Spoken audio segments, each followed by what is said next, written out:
We've explored parallel processing, time series, and data locality. We've also looked into the accumulator, subprocesses, and segmentation. As a 1010 data platform user, you don't have to directly create subprocesses or tell the system where their accumulator should run. The platform handles this, as 1010 data automatically leverages data locality when possible. However, you do need to be familiar with these concepts. When loading data, you'll specify how the data is mirrored and distributed. 1010 data then takes this information to allocate and optimally configure subprocesses.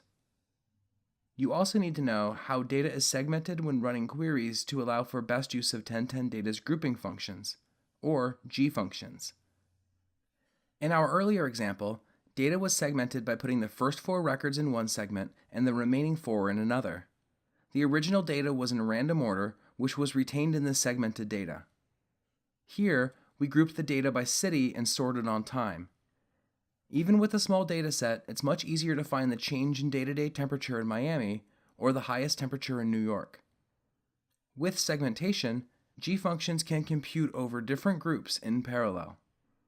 To calculate the highest temperature for each city in this data, we assign one subprocess to each segment, like Miami and New York. The accumulator then asks both subprocesses to simultaneously compute the highest temperature for each city. This strategy is used when your query includes G functions. G functions offer a convenient and efficient way to answer these questions. But G functions require a grouping only to reside in one segment. What if the data wasn't grouped by city? Using ungrouped data, let's find the highest temperature for Miami. A subprocess retrieves records stored on server pairs A and B and C and D. However, a subprocess loses data locality and must retrieve data across the network. Since the connection path to direct attached storage is always faster than the network, there is a large performance hit when reading data over the network. With our grouped data, a subprocess never travels through the network to compute results by city. G functions leverage segmentation groupings to create the best scenario for query performance. Data can be grouped in many ways, so it may not be possible to handle every type of grouping within a single segmentation approach.